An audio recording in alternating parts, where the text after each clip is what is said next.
संसद के मानसून सत्र में हंगामे के बीच सरकार ने वस्तु और सेवा कर से जुड़े संविधान संशोधन विधेयक को मंगलवार को चर्चा के लिए राज्यसभा में पेश किया, लेकिन कांग्रेस सदस्यों के हंगामे के कारण इस पर चर्चा नहीं शुरू हो सकी। भारी हंगामे के चलते सदन की कार्रवाई को बुधवार तक के लिए स्थगित कर दिया गया।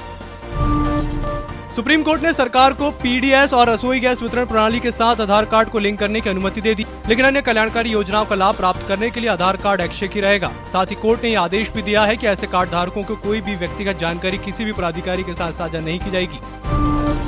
दिल्ली पुलिस ने सोमवार देर रात से चल रहे हंगामे के बाद मंगलवार दोपहर बाद पूर्व आप नेता योगेंद्र यादव को रिहा कर दिया है।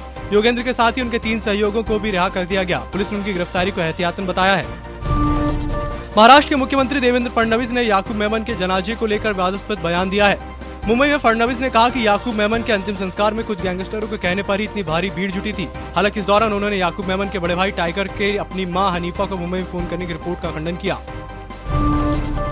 याकूब मेमन की फांसी के बाद जिस तरह से कुछ राजनीतिक पार्टियों और न्यूज चैनल्स ने इसे धर्म और समुदाय विषय से जोड़ने की कोशिश की, उसके बाद केंद्र सरकार ने इसका जवाब आंकड़ों से दिया है। सरकार द्वारा जारी आंकड़ों में कहा गया है कि 1991 से अब तक 26 लोगों को फांसी दी गई है, जिसमें सिर्फ 4 मुस्लिम थे।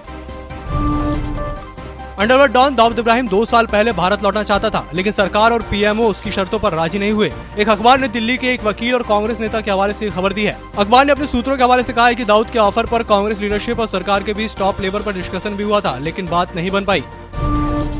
विदेशी फंड के दुरुपयोग मामले में सामाजिक कार्यकर्ता तीस्ता सीतलवाड़ व उनके पति जावेद आलम को बॉम्बे हाई कोर्ट ने अग्रिम जमानत दे दी है। कोर्ट ने तीस्ता को 20,000 रुपए के निजी मुचलके पर यह जमानत दी है। इसके साथ ही कोर्ट ने कहा कि बिना कोर्ट की मंजूरी के वे देश छोड़कर बाहर नहीं जा सकते।